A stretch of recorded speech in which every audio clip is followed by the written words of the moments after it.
तो दोस्तों आज की वीडियो जो है वो नवंबर के हवाले से है कि नवंबर में आप क्या क्या सब्ज़ियां काश्त कर सकते हैं, क्या क्या सब्ज़ियां उगा सकते हैं अपने प्लास्टिक की टोकरियों में, ग्रो बैग में या रूफ़ टॉप के ऊपर। तो कुछ इस तरीके से आप सर्दियों की सब्ज़ियों को लगा सकते हैं। तो पहले नंबर पे बात कर लेते हैं धनिया की। धनिया जो है आप बहुत ही आसानी से अपने घर पर ग्रो कर सकते हैं। बहुत ही बेहतर मौसम चल रहा है धनिया को उगाने का, तो आपको करना ज़्यादा कुछ नहीं होता। इसके लिए आप अच्छे से मिट्टी तैयार कर लीजिए। इसमें 50% भल मिट्टी और उसमें 50% जो है वो गाय के गोबर की जो सड़ी हुई कंपोस्ट होती है वो उसमें दोनों को मिक्स करके उस मिट्टी में जो है आपने कुछ इस तरीके से धनिया के बीजों को स्प्रिंकल कर देना होता है और अच्छे से उसको पानी दे देना होता है। तो कुछ ही रोज़ के बाद ही आपका अच्छे से धनिया जो है वो ग्रो करना शुरू कर देगा। आप देख सकते हैं इसे मैंने तकरीबन 10 से 12 दिन पहले ही ग्रो किया था और ग्रोथ इनकी आपके सामने है। बहुत ही अच्छे से ग्रोथ चल रही है। जो दोस्त कहते हैं कि धनिया जो है वो उसे नहीं उगाया जा सकता, घर में उसे नहीं उगाया जा सकता, तो दोस्तों इसका आसान सा आपको मैं तरीका बताता हूँ, फार्मूला बताता हूँ। सबसे पहले आपकी मिट्टी अच्छी होनी चाहिए। मिट्टी जितनी ज़्यादा नरम होगी, भुरभुरी होगी, ज़रखेज़ होगी, न्यूट्रिएंट्स रिच होगी, तभी तो आपका जो धनिया है वो इसी तरीके से लश ग्रीन ग्रो करता रहेगा।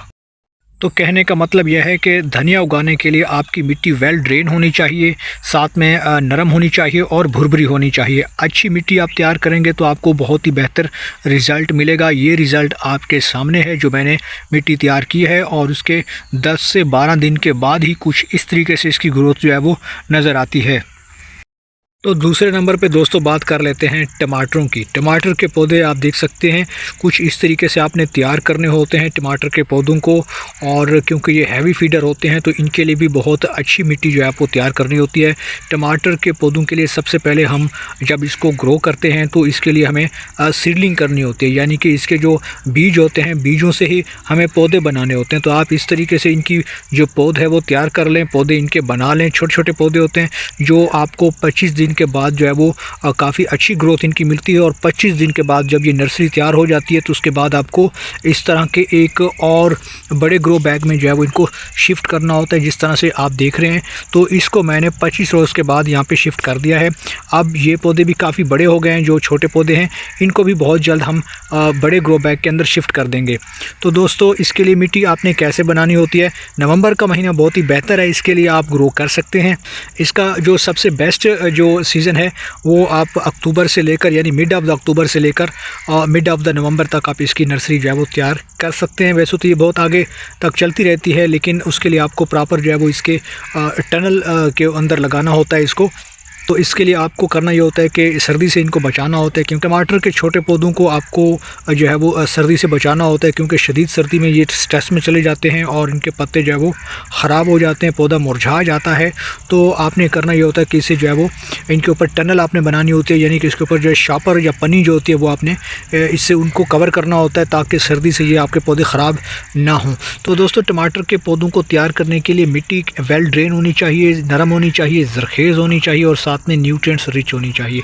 तो इसको बनाने के लिए आपने करना ये होता है कि इसमें 50% आपने भल मिट्टी लेनी होती है, 30% आपने उसमें कोई भी लीफ कंपोस्ट या कोई भी कंपोस्ट आप उसमें वर्मी कंपोस्ट हो गई या फिर गाय के गोबर की जो सड़ी हुई खाद होती है वो आप उसमें मिक्स कर सकते हैं, और 20% उसमें आप रेत इस्तेमाल कर सकते हैं। अगर आपके पास आप रेत उसमें इस्तेमाल नहीं करना चाहते तो आप उसमें कोकोपीट भी ऐड कर सकते हैं। तकरीबन मैंने 25 रोज़ पहले ये बीज लगाए थे और आज आप देख सकते हैं कि कुछ पौधे जो हमारे काफ़ी अच्छे से ग्रोथ इनकी चल रही है और काफ़ी बड़े भी हो गए हैं। अब इनको जो है बड़े ग्रो बैग में भी इनको शिफ्ट करने का टाइम आ चुका है। अब पानी देने के बाद आपने दोस्तों करना ये होता है कि बीजों को आपने बिखेर देना होता है और बीजों के ऊपर हल्की सी जो तय होती है कोकोपीट के आपने लगा देनी होती है। उसके बाद आपने इस चीज़ का ख्याल रखना होता है कि आपकी जो ऊपर वाला सरफेस होता है वो ड्राई नहीं होना चाहिए, उसे आपने हमेशा वेट रखना है, यानी उसको आपने मॉइस्चर जो है वो उसको मेंटेन रखना है। तो बहुत जल्दी आपके सीड जो है वो ग्रो कर जाएंगे और अच्छे से आपके पौधे जो है टमाटर के कुछ इस तरीके से तैयार हो जाते हैं। 25 रोज़ के बाद आपने 25 रोज़ का इंतज़ार करना होता है। 25 रोज़ के बाद आपके टमाटर जब काफ़ी बड़े बड़े हो जाएं तो उसके बाद आपने इस तरह के ग्रो बैग के अंदर शिफ्ट करना होता है। तो ये टमाटर के पौधों को मैंने शिफ्ट कर दिया है। इसके बाद दोस्तों बात कर लेते हैं पालक की। तो ये मौसम काफ़ी बेहतर चल रहा है पालक के लिए। पालक को जो है वो अक्टूबर से लगाया जाता है और अक्टूबर से लेकर मिड ऑफ द दिसंबर तक ये चलता रहता है। तो अभी भी बहुत अच्छा मौसम चल रहा है इसका।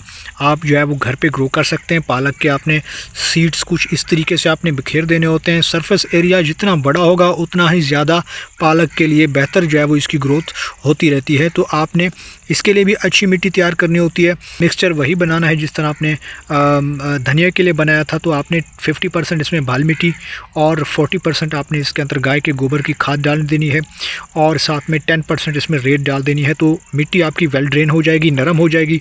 उसके बाद आपने इसके सरफेस के ऊपर जो है वो बीजों को स्प्रिंकल कर देना होता है और हल्के से ऊपर जो मिक्सचर की जो बाकी जो रिमेनिंग सॉइल होती है उसको ऊपर से आपने स्प्रिंकल कर देना होता है। यानी कि ऊपर से जो पतली जो लेयर होती है वो बना लेनी है और बीजों को आपने छुपा देना होता है।